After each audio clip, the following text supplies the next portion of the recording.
começar? Podemos, Nath, por favor. Vamos lá, gente, caiu aqui.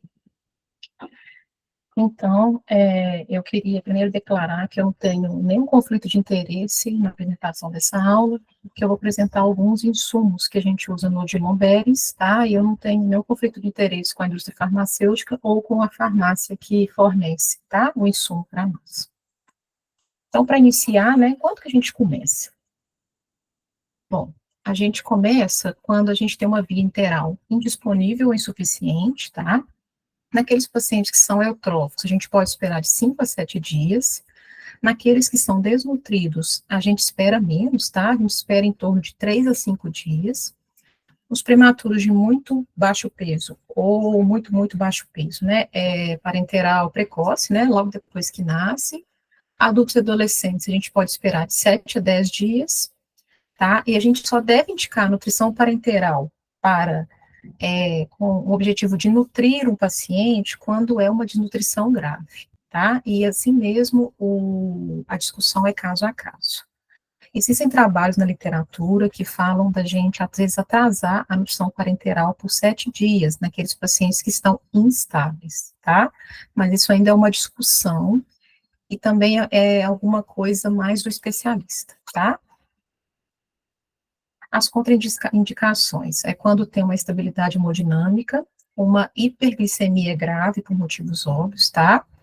Quando a gente pode usar a via interal para poder nutrir o nosso paciente, e quando a gente tem distúrbios hidroeletrolíticos e do equilíbrio ácido básico muito graves, né? A gente vai prescrever uma parenteral, que daqui 1 hora, 2 horas, a gente não vai poder ligar mais. Então, nesse caso, ela é contraindicada, tá? Além de aumentar a reação inflamatória e piorar isso tudo, tá? Então, primeiro, eu queria falar com vocês rapidinho sobre como que a gente organiza, né, a nutrição parenteral dentro de um hospital, né? A primeira coisa que a gente deve fazer é ter uma avaliação nutricional. Lá no hospital a gente tem a Cássia na enfermaria, né, a nossa nutricionista, a Isabela, que é a residente, para poder pesar, medir, naqueles menores de 2 anos fazer perímetro cefálico, tá? E a gente tem a primeira avaliação, né, do médico assistente da equipe multiprofissional, que é o exame físico, como é que essa criança está em nível de atividade, né, se ela tem alguma indicação de excesso ou deficiência de fluidos e nutrientes, né, só para relembrar o que a gente usa, tá, de medida antropométrica de acordo com a idade, né, nos menores de 36 meses, comprimento que tem que ser feito deitado, tá, peso, perímetro cefálico e a relação peso-comprimento. De 2 a 18 anos, a gente já usa a estatura, que deve ser de pé, tá? O peso e o MC.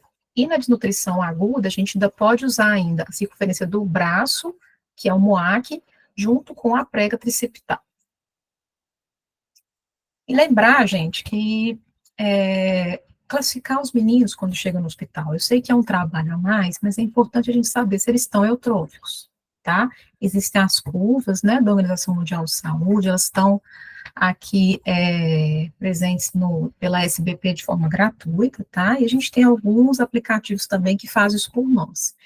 Então, é um paciente que você vê que está desnutrido, ou internou porque está desnutrido, né, ou com perdas gastrointestinais muito aumentadas, né, que a gente vê muito, ou o paciente com paralisia cerebral, né, então vamos usar os gráficos e classificar aquele paciente, tá certo? Isso nós pediatras podemos fazer, porque é uma coisa fácil do nosso dia a dia. Então, depois eu vou falar melhor sobre o monitoramento, né, com exames clínicos do paciente usando parenteral, tá? Mas eu trouxe aqui que antes da parenteral a gente doseia os triglicéridos, ureia, para a gente ver deficiências nutricionais, o hemograma, que é um indicador secundário de desnutrição.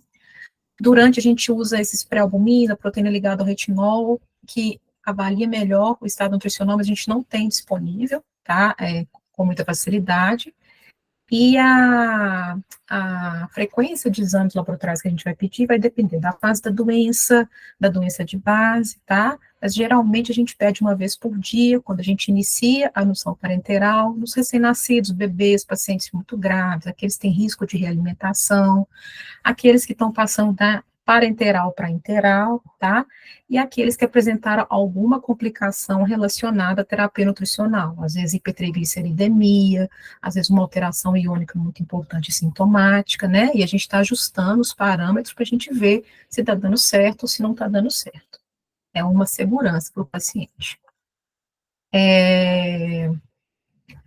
Faz parte também da avaliação nutricional, tá? A gente fazer uma estimativa de gestão alimentar e de líquidos, tá? A gente, no Odilon, a gente tem o privilégio de ter a nutrição muito perto de nós, então elas fazem isso, tá? Fazer sempre um balanço hídrico, né, que é débito urinário evacuatório. Eu coloquei essa figurinha aqui porque é uma das nossas grandes dificuldades atualmente, mas que já foi, né, já está melhorando. Registrar sempre sintomas gastrointestinais, tá? Vômito, diarreia, constipação, porque vai ajudar a gente a prescrever a parenteral. Se o paciente tem alguma restrição religiosa, né, que não come alguma coisa, não come outra, e se tem alguma preferência ou restrição alimentar, falando mais, né, quando o paciente está misto ali, dieta parenteral com interal. Esse slide eu trouxe só para a gente reforçar como que a parenteral ela é muito profissional, tá? Ela tem que ter protocolos, tem que ter padronização, tá? Quanto à prescrição, quanto à composição lá na farmácia de manipulação, distribuição, né, nos locais em que utiliza e o monitoramento durante o uso, tá? A gente tem o pedido eletrônico, né, que a gente erra menos quando faz pelo pedido eletrônico, né, mas antigamente a gente fazia era à mão mesmo, tá? E o processo que envolve, né, desde a prescrição até a parenteral chegar para o paciente, ele tem que estar sempre sendo observado, auditado, para a gente poder aprender com os nossos erros, tá? E tornar o processo realmente mais seguro para o paciente, tá certo? Principalmente quanto à validade da nutrição parenteral, a prescrição correta, a transcrição que é feita lá na farmácia de manipulação, e sempre verificar se a taxa de infusão está correta para evitar as complicações. Então, assim, alguns cuidados com a infusão, tá? Tem que ter aquela bolsinha fotoprotetora, porque principalmente vitamina A é muito sensível aos raios solares, tá? O equipo também tem que ter proteção. As bombas de infusão, né? O ideal é que elas tenham uma prevenção de um fluxo livre, correr uma parenteral inteira em 1 hora, já vimos acontecer, mas graças a Deus não é comum. Bombas que sejam travadas, tá? Até os próprios artigos falam que as crianças são muito espertas e aprendem a mexer nas bombas, tá? E o equipo aí, a fotoproteção, para a gente entregar um produto que é intravenoso, né? Tem os seus riscos inerentes de forma mais segura, tá bom? Com as vias de acesso, eu vou passar rapidinho, tá? O ideal é que seja um acesso venoso exclusivo. A gente sabe que isso na pediatria é um grande desafio, principalmente naqueles pacientes muito pequenos ou naqueles pacientes muito graves, tá? O ideal é que seja um catéter monolumen, tá? Que seja exclusivo para parenteral, mas em adultos já existem estudos que falam que podem ter mais lúmens sem que haja um risco aumentado de infecções relacionadas a catéter e eventos trombóticos, tá? Sempre que infundir, né, junto com a parenteral, infundir medicações e fluidos que sejam compatíveis, e evitar que esse catéter seja utilizado para coleta de sangue, hemotransfusão e a monitorização de PVC. Tá? Por risco de trombose, por risco de infecção e por risco de perder o catéter, tá? Quando a nutrição parenteral ela é prolongada, né, que a gente fala aí às vezes acima de 60 dias, o ideal é usar um PIC, né, que é um acesso central de inserção periférica, ou um acesso tunelizado, que a gente conhece mais o Broviac, mas tem esse outro que chama Hickman também, tá? Por quê? Porque o ponto de fixação e manipulação do catéter está longe do ponto de inserção. Isso reduz principalmente a questão da infecção relacionada ao catéter venoso central, tá? É reservado para pacientes que vão usar muito tempo a nutrição parenteral ou quem sabe um dia a gente estiver aqui no SUS, né, em Minas Gerais, usando parenteral domiciliar. Eu posso usar periférico? Posso. Naqueles pacientes que vão usar parenteral menos de 2 semanas, quanto uma osmolaridade até 600, tem literatura que fala entre 600 e 900, mas aí eles pedem para trocar a cada 48 horas para minimizar os riscos, tá? Geralmente o acesso periférico é naquele paciente difícil de pegar, né? O paciente prematuro, paciente que já está com insuficiência venosa, às vezes, mas assim, lembrar dos riscos de extravasamento e as lesões e as intercorrências que podem dar. Então, assim, o ideal mesmo é programar um acesso central, né, para gente, de posicionamento central, para a gente poder correr a parenteral de forma mais segura, tá? O acesso central que a gente conhece, né, eu coloquei até uma foto aqui do Certofix, tá? Ele é para nutrições parenterais com osmolaridade acima de 900, porque tem muito risco de flebite, então tem que estar em veia calibrosa. O ideal é que seja de um material de silicone ou poliuretano, porque é menos traumático e logo gera menos trombose. A gente pega geralmente nas jugulares internas, subclávias e femorais, tá? Alguns estudos falaram de você embeber aquele catéter em antibiótico, soluções que façam ali uma limpeza, mas não tem evidência adulta, então, que sai em criança, então não tem indicação da gente fazer isso na nossa prática. Os sítios de inserção depende da técnica de punção, risco de complicação mecânica, trombose infecciosa, tempo de uso, experiência do cirurgião, tá? Lembrando que a veia subclave é uma veia segura, apesar da gente ver vários eventos, principalmente pneumotórax, mas ela é tão segura quanto os outros sítios de punção, tá? E na possibilidade aqui ficou errado, das subclávias, tá? As femorais, elas são recomendadas, tá? Que também a gente vê que na literatura, né, fala, lembrando que essa literatura muitas vezes ela vem do adulto, a gente não vê um aumento de complicações em relação aos outros sítios.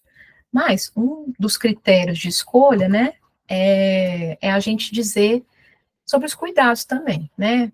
Por exemplo, um acesso jugular em pediatria, é um acesso de cuidado pior, porque tem sudorese, tem o menino que mexe o tempo todo, o acesso femoral, a gente tem ali fezes e urina o tempo todo com aquele catéter, né? Então, assim, é uma discussão caso a caso também, tá?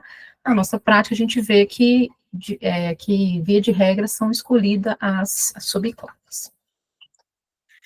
Então, aqui é só, eu coloco toda vez que aparecer esse símbolozinho aí do celular, é que se vocês quiserem printar a tela, porque é uma referência mesmo. Vocês vão ver que essa aula tem muita informação, mas é porque eu vou deixar para vocês, para consulta também, porque o assunto é muito extenso, tá? Aqui é só uma referência anatômica de onde a ponta do catéter tem que estar, tá? Em bebezinhos até 47 centímetros, meio centímetro acima da carina, aqueles bebezinhos maiores, 1 centímetro, as crianças têm que estar acima da carina, tá? E a veia femoral, a ponta tem que estar acima das veias renais, tá? Que é mais ou menos ali perto da primeira vértebra lombar. E a gente usa esse sweet spot também. Não sei se vocês já viram Eliane falar, né? Que é esse quadradinho aqui, ó, que é a delimitação da junção cavo-atrial e do ângulo cardiofrênico. Isso aqui é o átrio, tá, gente? Então, a pontinha estando em qualquer um desses locais, principalmente aqui mais ao centro, quer dizer que seu catéter está bem posicionado. Por que eu trouxe isso? Porque a gente faz controle por raio-x é 2D, né? Então, às vezes, a gente erra ali no posicionamento do cateter, às vezes puxa muito, às vezes introduz mais, então isso aqui é uma referência, tá? Para a gente errar menos, ou não errar, né? Algumas intervenções que reduzem o risco de infecção, tá? Trocar o catéter, gente, de maneira frequente não reduz risco de sepsis, tá? Lembrar principalmente daqueles pacientes que tem insuficiência venosa, né, aqueles com condição parenteral prolongada, né, que geralmente são meus meninos da falência intestinal, evitar de ficar trocando só porque tem risco de sepse, tá? Em pacientes com acesso difícil, a literatura pede para tentar substituir ao invés de trocar o sítio, tá? Através de fio-guia, porque reduz a taxa de infecção. A gente não precisa fazer antibiótico terapia profilática antes da função, porque não tem nenhuma vantagem, tá? E nos locais que a gente tem, né, a gente usa os flushes e os locks, né? O principal lock atualmente que é usado é o de taurolidina, tá? Ele é um antisséptico, que ele é bem eficaz, e pode ser usado em pacientes com catéter de longa permanência, que são aqueles tunelizados, tá? Os flushes não são indicados para fazer tratamento de infecções, tá, ativas, e às vezes os flushes podem ser associados à antibiótico terapia para reduzir as infecções relacionadas ao catéter, mas é só para poder descolonizar aquele paciente um pouco. Mas são casos também muito selecionados. Algumas intervenções que a gente pode fazer que evitam o risco de trombose, tá? Aí a primeira pergunta, talvez, que vai surgir pode heparina? A heparina não é superior à solução salina, tá? Para manutenção, não é recomendada em recém-nascido, e heparina é incompatível com os lípides que a gente usa no Odilon-Béis, tá? E geralmente com a maior parte das emulsões lipídicas. Então, assim, não é para usar, tá? Aqueles catéteres, né, que a gente está usando de forma intermitente, por exemplo, a gente teve uma deshospitalização de paciente uso de Proviac, aí sim a solução salina deve ser usada em forma de intermitente, tá? Para poder manter aquele catéter pérvio, uma vez que não tem nada infundindo ali de forma contínua. Os cuidados, né, subsequentes, né, é óbvio, mas a gente tem que falar, lavagem das mãos, tá? Usar soluções de clorexidina, a literatura fala que é melhor usar as soluções alcoólicas, tá? Antes da inserção, passar e deixar secar, e depois nos cuidados, troca de curativo, limpeza, tá? E a literatura também indica a gente fazer desinfecções de conexões, three-ways, tudo que vai ter contato ali com o paciente, né, naquela quebra ali da barreira, né, que é um paciente invadido, a gente também usar essa solução de clorexidina alcoólica para manipular. Então, não sei se vocês já viram, mas passar mesmo ali um algodãozinho embebido, né, onde vai inserir, onde vai manipular, antes de conectar ou desconectar a nutrição parenteral. O curativo, né, eu trouxe o que a gente mais conhece aqui, que é o curativo transparente semipermeável, tá? Que tem a marca, né, o TH-Derm, que usa lá no hospital. Assim, é proibido usar gaze? Não, tá? Só que a troca tem que ser mais frequente. Inclusive, a gase esterilizada com um micropóreo, né, alguma coisa para tampar, ou o próprio TH-derme, tá? Ela é preferível quando a gente tem sangramento e secreção na ponta daquele catéter, tá? Lembrando que essa gase tem que ser trocada a cada 2 dias e o TH-derme a cada 7 dias. Ou tem que ser trocado quando tiver úmido, solto ou sujo, que com a gente acontece bastante, principalmente ali na enfermaria, porque os meninos são ativos, então eles vão suar, vai soltar, vai puxar, tá? Então, a gente vê trocando com mais frequência. E eu queria deixar essa mensagem aí para vocês levarem para casa sobre as vias de acesso, porque é importante a gente falar disso, tá? Que a gente tem uma formação continuada, treinamentos profissionais de saúde quanto à inserção e à manutenção, e que a gente tenha protocolos institucionais que sejam atualizados e auditados com frequência, para que, uma vez que o nosso cuidado esteja ali titubeando um pouquinho, a gente volte, né, para ter um cuidado melhor, porque muitas vezes, né, é o meio de sobrevivência daquele paciente. Então, assim, eu costumo dizer lá no Odilon, né, que o acesso venoso é ouro, né, principalmente dos pacientes que dependem da nutrição parenteral para viver. E assim, né, como que a gente prescreve? Como é que é o PABA? Como é que é o passo a passo, né? Primeiro, a gente vai calcular o aporte hídrico do paciente. Depois, a gente vai calcular a necessidade energética estimada. Quem fica comigo lá na enfermaria, eu acho que a pobre da casa está cansada de escutar. Casa, qual que é o jet do menino? Como é que você calculou? Que é o gasto energético, né, daquela criança naquele momento, tá? Calcular a quantidade de proteínas, lípidos e carboidratos. Vocês vão ver que eu vou deixar várias tabelas aqui na aula para vocês consultarem, tá? Lembrando de começar com os menores níveis possíveis, para a gente ir aumentando conforme tolerância, principalmente até causa da dosagem de triglicérides.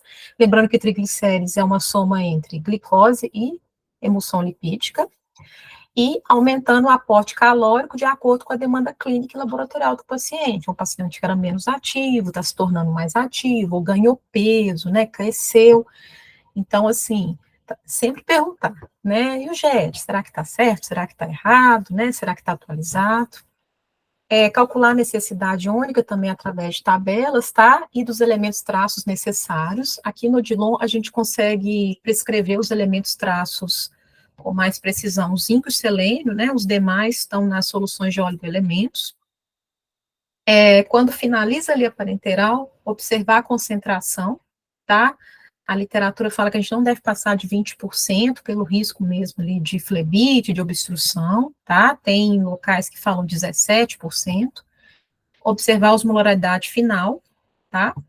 E considerar, meu paciente tem qual doença? O que ele está precisando? Qual fase da doença que ele está? Porque isso tudo vai interferir ali na prescrição final. Então, assim, o que eu peço antes de começar a parenteral? Então, deixei aqui para vocês tirarem um print também, tá? Que são esses exames, tá? Íons, gasometria, que pode ser venosa ou arterial, glicose, proteínas totais e albumina, ureia, creatinina, triglicérides. O ESPGHAN pede para a gente pedir colesterol, tá? A princípio, ele fala também de monitoramento durante o uso, mas a gente usa mais o triglicérides mesmo, porque é o elemento mais sensível às mudanças de glicose e lípides. Bilirrubinas, AST-ALT, gama-GT coagulograma, né, que eu fico falando lá, a bioquímica hepática, para a gente ver como está esse fígado antes, para a gente avaliar se está tendo piora, melhora. Lembrando que o primeiro parâmetro que costuma piorar na bioquímica hepática são as bilirrubinas, que começam a subir. Um hemograma, né, para a gente ter uma base ali de como que está. E ele pede também uma amostra urinária, porque numa amostra urinária a gente pode ver ali uma perda de albumina, uma perda de sangue, né, uma concentração que não está legal, então realmente é uma triagem desse paciente antes da gente começar o suporte nutricional. Então, vamos começar, né, fluidos eletrólitos. Então, vamos ver a necessidade hídrica, né, primeiro é aquela manutenção ali, né, que é a fórmula de Holiday-Siga, todo mundo conhece. Lembrar de repor as perdas, né? Às vezes é um paciente poliúrico, às vezes é um paciente com diarreia. Lembrar que precisa repor essas perdas, precisa pôr isso no cálculo do aporte na necessidade hídrica, tá? E lembrar da reposição de déficit, que muitas vezes a gente não, às vezes não vai conseguir fazer pela parenteral, né? Mas se é um déficit ali que está sendo esperado, um paciente está perdendo ali de fezes, né? Tanto por dia, então já vou acrescentar ali na adução parenteral, tá? Lembrando que o aporte necessário, ele é o veículo que entrega os nutrientes para o corpo todo, né, a via é venosa, então a gente precisa aí do sangue, tá? Individualizar de acordo com o quadro clínico do paciente, lembrando aquilo que aumenta a necessidade hídrica, aquilo que reduz a necessidade hídrica ou que restringe a necessidade hídrica, como ICC, insuficiência renal, tá? Ventilação mecânica. Lembrar que, às vezes, o aporte hídrico da enfermaria não é igual ao do CTI, porque o CTI tem um ambiente ali mais controlado de temperatura, ali na enfermaria nem tanto, tá? Então, isso tudo tem que estar na nossa mente, nesse momento. Então, mais uma telinha aí para o print, tá? Aqui a regrinha de Holiday-Siga, que todo mundo conhece, tá? E aqui, o ESPGHAN de 2018, ele traz uma opinião de especialistas de prática clínica, né? A gente vai ver que os guidelines da ESPGHAN, eles são guidelines clínicos, tá? E como a gente tem poucas referências pediátricas nessa área, então eles juntam, né, junto com as evidências científicas, a opinião das pessoas que são especialistas e que têm muita prática clínica. Então, vocês vão ver, por exemplo, que às vezes os aportes são maiores que Holiday-Siga, menores, tá? Então, o que a gente faz? A gente fica entre os dois, tá? E como é que a gente vai saber se tá pouco, se não tá? Diurese, estado de hidratação, que eu vou falar daqui a pouquinho também. Não sei se o quadrinho ficou pequeno, espero que não. Aí é como que a gente avalia a adequação do volume de parenteral, tá? Eu não vou ler tudo aqui não, isso aqui é mais para consultar, mas é isso que eu falei, ganhos e perdas, balanço hídrico, como que está o laboratório desse paciente, subiu a ureia, o sódio como é que está, a osmolaridade plasmática, caiu o sódio, como é que está a albumina, tá? De vez em quando eu falo lá, essa albumina aqui não está falando verdade, não. Esse paciente desidratou, essa albumina está meio alta, né? Então, observar essas coisas, sinais vitais, né? Se está fazendo febre, está ficando taquicárdia, está aumentando a frequência respiratória, as medicações que está usando e como é que está o exame físico. Essa aqui não tem o celularzinho, não, mas é para print também. E aqui é uma foto que eu gosto muito de mostrar para os residentes, né, que eu até coloquei a referência, porque eu não consegui deixar maior, tá? A letrinha. É o que cada coisa, cada parte do nosso corpo perde. Por exemplo, né, a gente está com um paciente lá que está com fístula pancreática. O que que ele está perdendo, tá? Ele está perdendo ali, ó, está perdendo sódio, potássio, cloro, bicarbonato. Então, assim, se eu tiver que prestar atenção nos exames que eu tenho que fazer com mais frequências, eu tenho que pensar onde que eu estou tendo as perdas, né? Para poder ficar atento. Então, nesse paciente, eu vou pensar, ó, como que está o sódio, o potássio, o cloro, vou pedir uma gasometria venosa para ver como é que está o bicarbonato, tá? E o restante dos sítios, tá bom? Fluidos eletrólitos, né? Aí vou passar aqui para os eletrólitos, tá? Lembrando que essas recomendações que estão nesse quadrinho, elas são baseadas no que é fornecido para crianças saudáveis, tá? Que recebe leite materno, leite de vaca. Lembrando que correção de distúrbio eletrolítico e ácido básico não é feito com indução parenteral, tá? É feito de forma paralela. Pacientes com desnutrição, lembrar que eles têm ali alguns déficits mais específicos, tá? Lembrando que o paciente já está ali no anabolismo, na fase estável. Ele aumenta a necessidade também de alguns íons, tá? E a discussão que faz parte até desse artigo também é que a gente usa os fluidos isotônicos, tá? Por quê? Porque a gente reduz o risco de hiponatremia, principalmente naqueles pacientes graves, mas como a gente tem proporções muito parecidas entre sódio e cloro, ficar de olho no clórico e na acidose hiperclorêmica, tá? Aqui é os eletrólitos também, tá? Por milimol por quilo dia de cada paciente aí nosso. Aqui é o que usa na nossa parenteral, tá? Só para vocês saberem, só de curiosidade mesmo, tá? O que usa potássio, qual que é o sódio, né? A gente usa o sódio 20% na parenteral, né? Às vezes, quando prescreve um soro hipotônico, ali, a gente prescreve o sódio de 10%.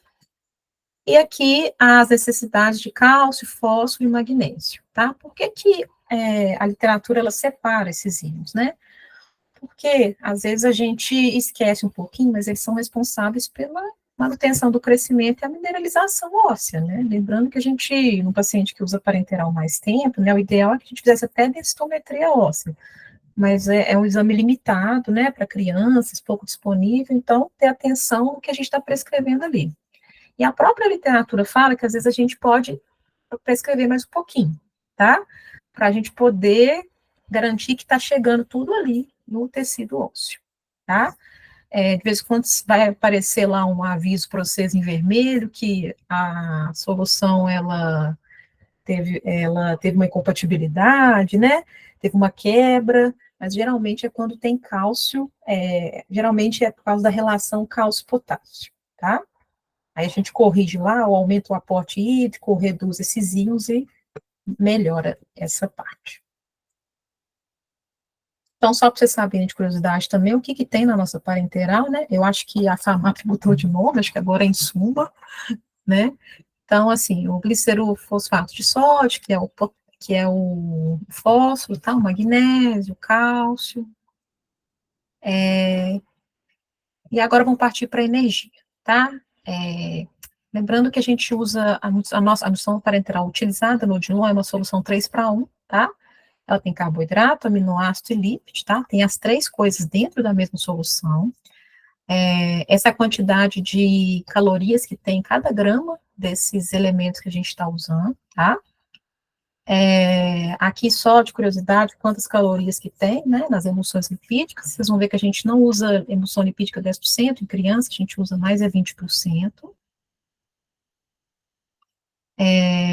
E como é que a gente calcula, né, gente? Qual que é o JET? Qual que é o JET, né? Então, assim, uma das formas da gente calcular, né, é pelo Schofield, acho que fala assim, nunca soube falar, tá?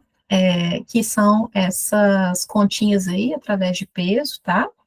Que quer dizer o gasto energético em repouso, tá? Dependendo do nível de atividade do paciente, a gente multiplica isso, tá? Por algumas constantes. Por exemplo, o paciente hospitalizado geralmente vai estar ali, ó, em pé, na verdade, está marcado errado, tá? Ou, aliás, ou em pé tranquilo, ou atividades assentado, ou deitado, ou assentado tranquilo, tá? A gente multiplica ali por 1,2, 1,4, 1,5, para poder achar qual que é a necessidade energética basal ali do paciente naquele momento, né? Lembrar que é muito importante a gente saber qual que é a necessidade energética, porque é ela que vai promover o crescimento, o catch-up, né? Ajustar conforme a fase da doença. E nos desnutridos, a gente pode usar o peso atual, tá? Fazer essa continha e multiplicar por 1,2 ou 1,5. Tá certo? Isso foi atualizado agora em 2016. Tá? A gente usava parâmetros mais antigos, mas esse aqui já é de 2016. Aí isso é o que eu fico falando muito lá no CTI às vezes. Tá em qual fase da doença? Ó, tem que dar menos energia, porque aumenta muito a reação inflamatória, os radicais livres e outra coisa. A gente tem uma capacidade reduzida naquele paciente que está mais em fase aguda, né, que é aquele que está necessitando de suporte de vida, que não adianta eu dar glicose, ele usa mesmo a glicose que ele produz, tá? Então, assim, aquela glicose que eu estou dando ali, ela tem muita chance de estar em excesso e eu estabilizar aquele paciente mais ainda, tá? Então, depende da fase da doença, né?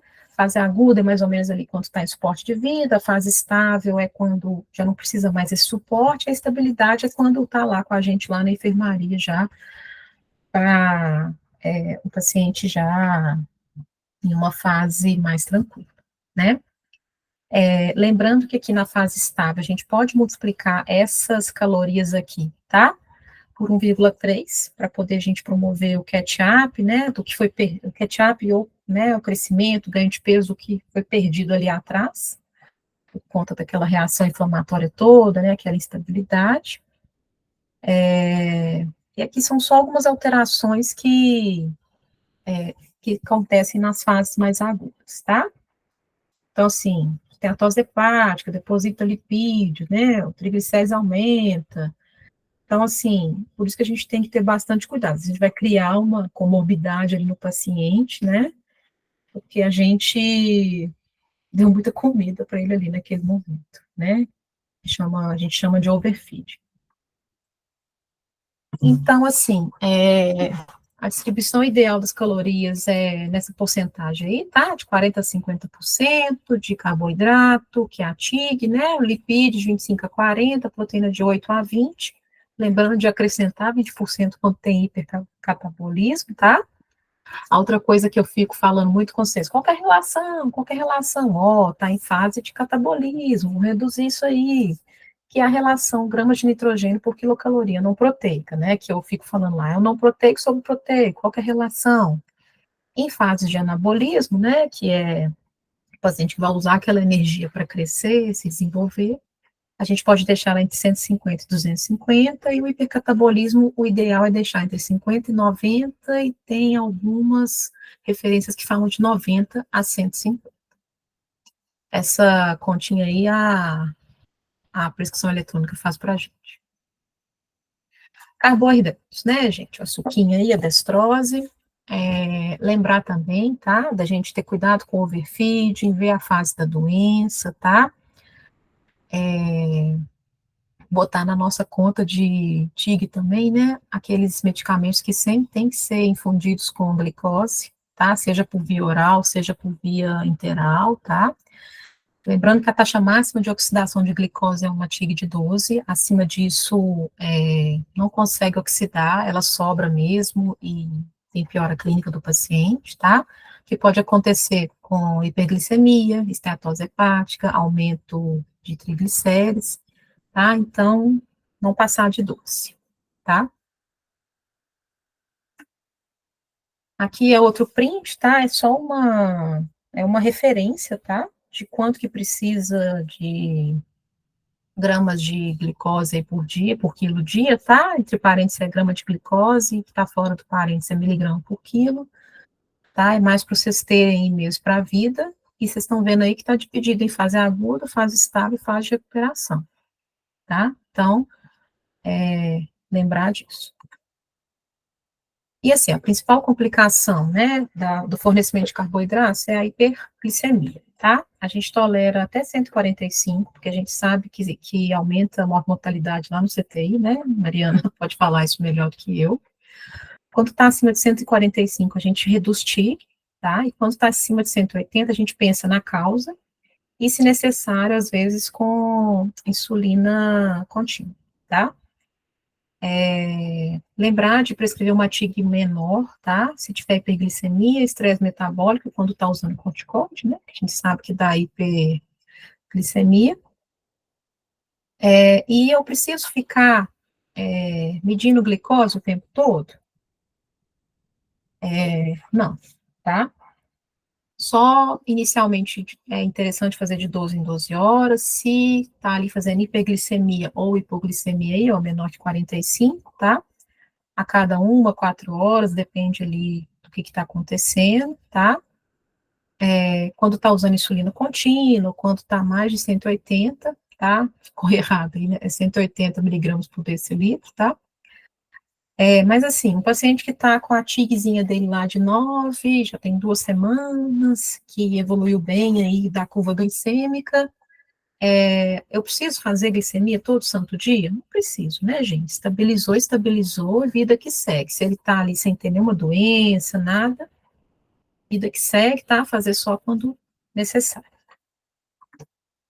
Aí, a curiosidade mesmo só para ver o que vai lá dentro da bolsinha, tá? Essa solução de glicose 50%, que é o que está lá para a gente prescrever. E vamos passar para o aminoácido. Eu trouxe aí a fotinha do colar de pérolas, né? Que é o que eu uso para explicar a PLV, as fórmulas que usa, né? Então, assim, o aminoácido varia de acordo com o estado nutricional, né? Grau de catabolismo, idade, tá? As soluções pediátricas, a gente tem que usar soluções pediátricas, tá? Porque a gente tem necessidades diferentes do adulto. E as soluções do adulto, elas podem ser tóxicas para as crianças, tá? A glutamina, né, que muito se falou aí um tempo atrás, a gente não tem evidência científica ainda, tá?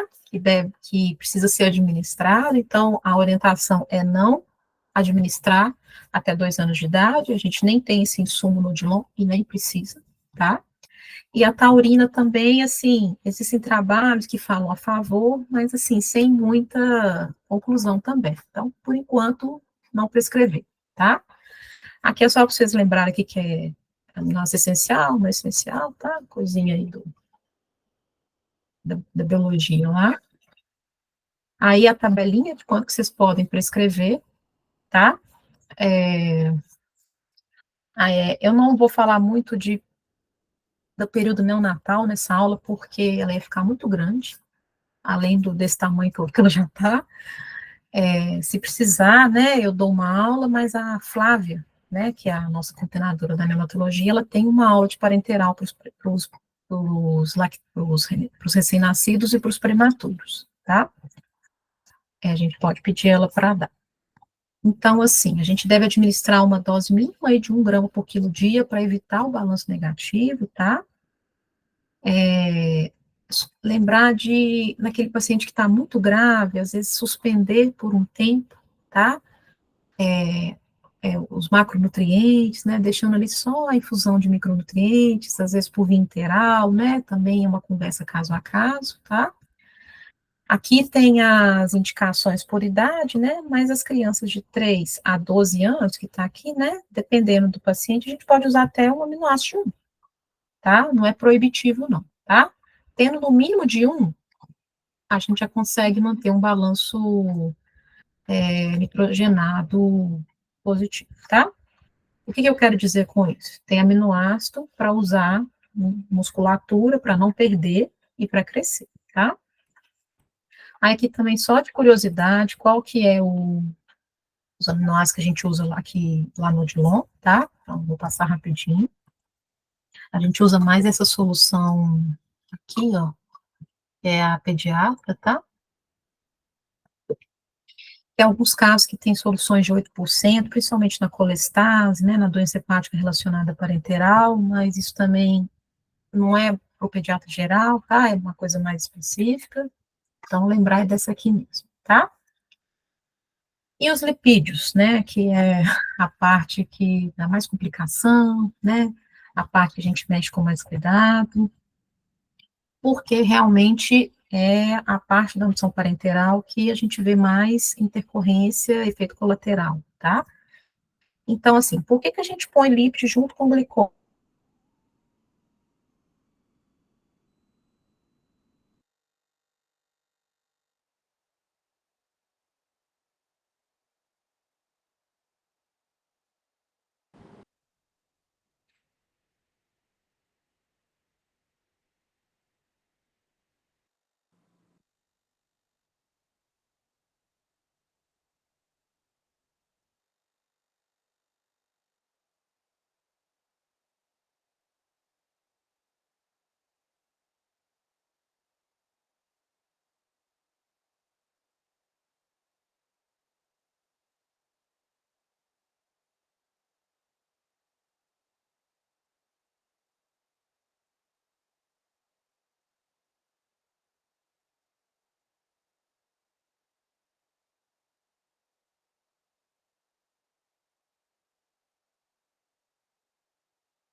Pessoal, só um segundo, a Natália tá voltando.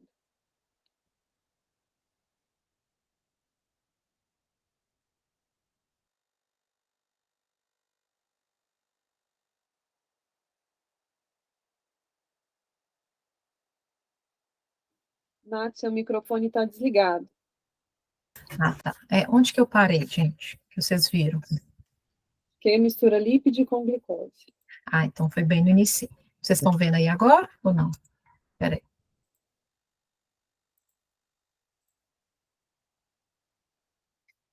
Apareceu? Apareceu. Então, voltando aqui, tá? Por que a gente mistura lipídio com glicose, né? Isso não era feito, né, ali nos primórdios da nutrição parenteral, mas é porque para a gente poder dar a necessidade energética necessária para aquele paciente, tá? Lembrando que a gente tem um limite para dar a TIG, porque a gente tem um limite corporal de oxidação de glicose, tá? O lipídio ele é muito importante para a criança, tá, gente? Ele faz parte não só do crescimento, mas do desenvolvimento neurocognitivo daquela criança, tá? Então, assim, a gente tira o lipídio em situações muito especiais, tá? Lembrando que aquele lípido lá que a gente usa, 20%, né, que é soja, ele é seguro para as crianças, tá? Ele às vezes dá uma, ele oferece uma questão nutricional ali menos diversificada, tá? Mas é a primeira escolha para os pacientes, tá? A gente vai entrar com o lípide misturar só em alguns casos. Então, assim, por exemplo, a manutenção parenteral vai durar poucos dias, tá? Então, a gente pode usar a soja com tranquilidade, tá? Ela não é vilã, tá? Ela é ela é mais inflamatória, né, para o fígado, mas se você usa pouco tempo, não tem problema, tá? Naqueles pacientes que a gente vai usar mais nutrição parenteral, mais tempo, né, no Odilon a gente tem essa tecnologia da emulsão lipídica misturada, tá? Em que o óleo de soja, ele é parcialmente substituído ali por triglicéridos de cadeia média, óleo de oliva e óleo de peixe, tá? Que ele tem um efeito, menor efeito oxidativo e inflamatório e ainda tem benefícios para a imunidade, né? Eu falo lá, né, que o ômega 6 inflama, o ômega 3 desinflama, então um junta com o outro e a parenteral fica menos inflamatório, tá? A gente usa muito naqueles pacientes que ou já tem uma doença hepática, né, ou é um paciente que a gente vai usar ali para resgatar, tá, A doença hepática é relacionada à falência intestinal, né, à redução parenteral, não são a mesma coisa não, mas vamos falar como se fosse aqui, tá? Isso na aula de insuficiência intestinal eu vou falar direitinho, tá? Lembrar que a gente não usa só óleo de peixe em criança, tá? Não tem indicação. Apenas assim, quando a gente tá com o paciente ali muito grave da parte hepática, então a gente quer resgatar ele, tá? Mas assim, pouquíssimas indicações e a gente também não tem esse insumo disponível para nós no Odilon, porque também não é necessário, né? Uma das indicações de você já começar com, né, com o SMOF Lipt, né, que é esse Lipt misturado, né, de soja com óleo de oliva e óleo de peixe, é no paciente que está crítico, tá, por questões inflamatórias mesmo. No paciente crítico também, a gente tem que monitorizar com mais frequência triglicérides e lembrar de plaquetopenia, tá? E mesmo quando a gente tem um triglicérides muito alto, né, às vezes a gente tira o Lipt um dia, depois retorna, ou deixa uma taxa mínima. O nosso sistema não deixa prescrever taxas menores que 1, então às vezes a gente tira um dia, vai vendo como é que vai abaixar, tá? Mas o ideal é não ficar sem, tá? Lembrando que esses meninos pequenininhos estão fazendo ali a baía de mielina, né? Então está relacionado com a inteligência, né, gente? O desenvolvimento neurocognitivo. A gente não deve ultrapassar essa taxa de 3 gramas por quilo dia também, nas crianças pequenas, porque também ultrapassa, né, o limite do corpo deles, tá? A gente tem risco de desenvolver uma síndrome da sobrecarga lipídica, tá? Que o paciente tem hiperlipidemia, febre, infiltração de lipídio, hepatomegalia, espleno, pode ter icterícia ou não, leucopenia, então atrapalha tudo. Então, assim, lembrar de seguir as tabelinhas, tá? Os níveis de triglicérides nesse último trabalho aí de 2018 para o recém-nascido pré-termo 150, para o termo 200, para o lactente 250 e para a criança maior 400, tá? Esse é o dado mais atualizado que a gente tem. Só para vocês saberem também, isso aqui eu nem vou ler, tá? Esse aqui é a soja, tá? Que antigamente a gente usava só soja, hoje em dia a gente coloca triglicérides de cadeia média para poder dar uma melhor constituição nutricional ali para o paciente, tá? Esse que é o 20%, né? A gente usa esse aqui, tá? Aqui eu pus a bula, porque quando eu fui ler a bula, eu vi tantas coisas que podiam acontecer. Então, isso aqui é para ficar guardado mesmo. Então, o paciente estava indo bem, começa a ter algum sintoma, lembrar, né, que não é muito comum, mas a síndrome da sobrecarga lipídica pode acontecer. Aqui do SMORF, tá, que apesar de ser muito bom, ele também tem os seus, né, as suas contraindicações, as suas advertências, né, os efeitos colaterais, tá? E, para finalizar a aula, né, que já está enorme, vou falar um pouquinho dos microelementos, tá? Que são as vitaminas e os elementos traços, né, os minerais. A nossa solução do Odilon, ela é uma solução que é fixa, tá? Que vem lá já prescrito para a gente, né? Exceto o zinco e o selênio, tá? Então, eu vou apresentar para vocês uma tabela, mas lembrando que a gente nunca teve nenhum trabalho, né? Que estimulou as necessidades para as crianças, tá? Lembrando que esses trabalhos são difíceis de fazer, porque eles envolvem questões éticas, não dá para fazer duplo cegamento, tá? Então, realmente é tateado, né, eu esqueci a sigla agora, né, que é as recomendações diárias máximas e mínimas, tá? Essa oferta pode variar de acordo com a fase da doença também, mas a gente não tem nenhum dado consistente, sepse usa isso, não sei o que, usa aquilo, tá? Não tem, tá? Tem algumas situações clínicas específicas, igual colestase, que às vezes a gente tem que não dar tanto cobre, tá? Insuficiência renal, às vezes você não dá tanto, não me engano, selênio, tá?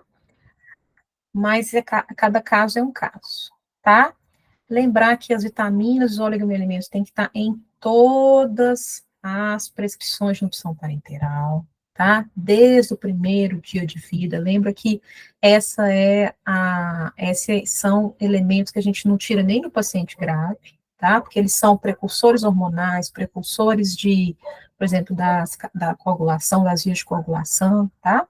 A gente não tem potássio, não tem vitamina K na nossa infusão de micronutrientes, não, mas assim, lembrar da importância das vitaminas e dos minerais, tá?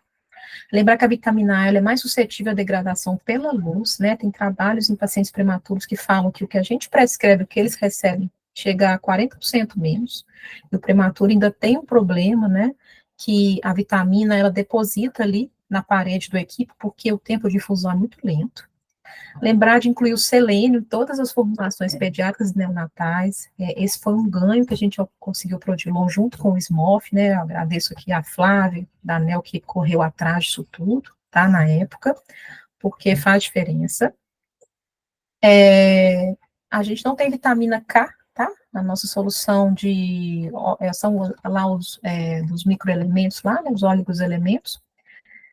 E a gente também não tem os melhores exames para ver as deficiências. Então, a gente vai vendo ali a vitamina, o coagulograma, como é que tá, repõe vitamina K, vê se responde, tá? Geralmente, a frequência é mais ou menos uma vez por semana, uma vez a cada 15 dias, depende do paciente, tá? Lembrando que vitamina K a gente consegue dar por via oral, de forma manipulada. O ferro, né, que também ele não vem junto com a parenteral, tá, gente? A gente não tem ferro em infusão venosa junto com o parenteral. Algumas soluções têm. Geralmente ele é feito de forma paralela, tá? Mas as soluções que tem a gente só usa quando tem deficiência, tá? Aqui eu vou deixar mais ou menos quanto que a gente usa, tá? Lembrando que ferro parenteral é uma coisa polêmica, tá? Tanto é que não tem nenhuma solução que é liberada na Europa, e nos Estados Unidos eles usam mais essa sacarose férrica, aqui a gente usa o Noripurum mesmo, tá? E a gente dá preferência para o ferro, absorção enteral, tá? A gente só usa ele de forma venosa quando a via enteral ela é indisponível o suficiente, né? Lembrando de que o ferro ali é absorvido, né? Do estômago, do duodeno, às vezes é um paciente que, por exemplo, um paciente com uma doença celíaca muito grave, ele tem anemia ferropriva, tá? Ou um paciente que perdeu, né? Lembrar que o uso de inibidor de bomba de prótons diminui, tá? A absorção de ferro, vitamina B12, então um paciente que usa ali a muito longo prazo, né? Ou está usando uma dose mais alta por conta de um sangramento, né? Uma hipersecreção gástrica ali no pós-operatório imediato de ressecção intestinal, tá? E a gente tem falado muito do ferro parenteral para evitar hemotransfusões, né? A gente tem visto já acontecer no nosso hospital, que eu acho que é uma excelente ideia também, tá? Lembrar de que quando o paciente recebe uma hemotransfusão, a gente deve tirar o ferro durante pelo menos 2 semanas, porque ele vai receber muito ferro ali, né? Principalmente quando recebe concentrado de hemácias, lembrar de tirar, tá? Aqui é só alguns dados assim que eu deixei, vitamina E, quanto que é, lembrar da vitamina D, que a gente não tem que ficar dosando vitamina e elementos traços em todos os pacientes que usam parenterals, tá? Só naqueles mais prolongados, e assim mesmo em casos especiais, por exemplo, a gente dosa cobre e ceruloplasmina num paciente que tem uma anemia ali mais temosa, que não é ferropriva, não é deficiência de B12, não é deficiência de ácido fólico, às vezes é um cobre ali que está deficiente, está brigando ali com o receptor ali do ferro para entrar ali na via interal, tá? Mas a vitamina D a gente tem que dosar, tá? Lembrando que ela tem uma parte hormonal, lembrando que ela faz parte do metabolismo ósseo, tá? E quanto ela está a menos de 50 nanomol, a gente faz a suplementação por via interal. A gente não consegue aumentar na parenteral. Então, vamos rezar para o paciente ter interal que está funcionando, tá? Essa tabela eu não traduzi, vocês me desculpam, porque ia ficar grande, tá? Se alguém tiver dificuldade, só me falar que eu mando ela traduzida, tá? De forma separada, tá? Isso aqui é só para a gente ter uma referência, tá? Das vitaminas, aqui dos elementos traço, tá? São os minerais e o ferro. Aqui é o que a gente usa lá, tá? Ó, essa mãozinha aqui saiu errado, isso aqui não precisa printar, não, tá? Lembrando aqui, gente, ó, que dá muita dúvida, a gente tem zinco, tá? No óleo elemento, tá bom? Então, geralmente dá mais ou menos 100 miligramas, tá? Então, quando a indicação é de 100, a gente não precisa prescrever o zinco paralelo, não, que é esse aqui, tá? O selênio, as vitaminas, tá? Que tem várias vitaminas, tá? Então, assim, só para vocês verem mesmo, ó, não tem vitamina. A gente tem aqui um pouquinho de vitamina K, que geralmente é insuficiente, desculpa, eu falei que não tinha, mas tem um pouquinho, tá? Não tem ferro, tá? Então, aqui, o monitoramento com os exames, que muito interessa, né? Esse aqui é o antes, e esse aqui é o durante, tá? O que que eu tenho que fazer durante? Uma vez a cada 2 dias, íons e glicose, né? Aquele paciente que às vezes está mais instável, uma vez por semana. Fósforo, gasometria, albumina, proteína total, ureia, creatinina, né? É aquela semana ali que a gente está ajustando parenteral, o paciente está mais instável, às vezes está lá no CTI. Durante a estabilização clínica e metabólica, né? Esses outros exames aqui, magnésio, zinco, triglicéridos, o colesterol é questionável, só porque está nessa referência aqui do ESPIG, tá? Bilirrubina, STLT, gama-GT, atividade de protrombina, tá? A gente ver como que tá ali, né, mais ou menos ali que a gente vê a vitamina K, tá? Lembrar que o primeiro parâmetro que aumenta, né, na colestase induzida pela falência intestinal, né, ligada à absorção parenteral, é a bilirrubina, tá bom? Essa aqui que a gente tem que ficar atento. E a gente tem visto muito lá no hospital, né, gente, que nossos pacientes com insuficiência intestinal, né, a gente tem visto muito déficit de magnésio, né, é por causa da perda ali também. Aqui, durante a fase de estabilização clínica, vai repetir, 1 a cada 2 dias, tá? Uma vez por mês, quando é o paciente que está usando a parenteral mais tempo. Isso aqui são aquelas vitaminas vitaminas, elementos traços, né, exames, quando o paciente está usando a parenteral mais tempo, né? Aquele paciente que, quem sabe, no futuro está usando parenteral em casa, né? Mas aí a gente vai dosando conforme necessidade. Por exemplo, assim, um paciente que perdeu o hilo terminal, vitamina B12, é importante. Um paciente que perdeu o duodeno, então a gente ficar mais atento à cinética do ferro, tá? Lembrar de pedir PTH, tá? Que eu sei que é um exame que varia de acordo com a hora do dia e tudo, mas faz parte, né, do rastreio metabólico ósseo do paciente. Lembrando que a gente não tem acesso à densitometria óssea, tá? Vitamina D, e assim, aí depende do paciente, aí é mais uma visão para o especialista, um troco, o gastro, né, o nutricionista. É só para vocês conhecerem mesmo e entender por que de vez em quando eu peço algumas coisas lá no ambulatório.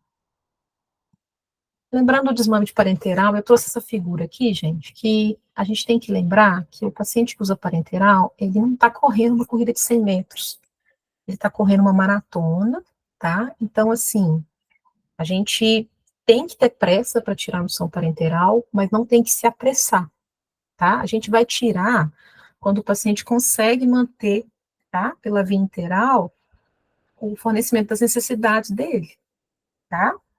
Então, assim, vão ter pressa, mas não vão ser apressados, tá bom? Tá? Lembrando que durante o desmame de parenteral, a gente vai começando, né, a interal para o paciente e lembrar de não, por exemplo, hoje eu aumentei volume de dieta, não aumentar a concentração junto, ou velocidade de infusão, fazer uma coisa por vez. Por isso que é lento, é demorado, tá? E deixar ali, às vezes, um parenteral mínimo, tá?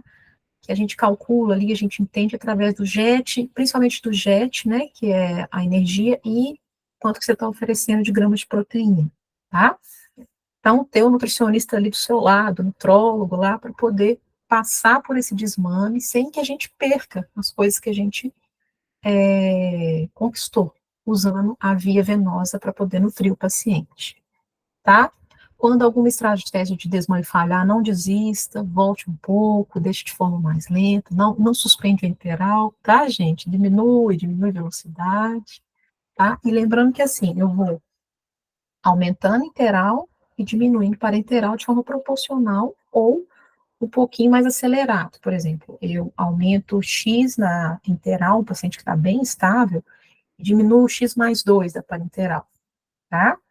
Lembrando que na criança o ideal é diminuir a cada 2 pontos, né, para um paciente mais desnutrido, menorzinho, de ponto a ponto, tá, para ele não fazer hipoglicemia, porque assim, se eu tenho uma TIG alta, lembrar que eu tenho uma insulina alta ali também, apesar da via integral estar suprindo, mas eu não sei quanto que ele absorve, né, principalmente naqueles pacientes com doenças do intestino. A NP cíclica, que eu trouxe aqui só de curiosidade, como é que faz, né? A gente tem um tempo que não tem isso lá no Odilon, mas quando precisar, é dessa forma aqui, né?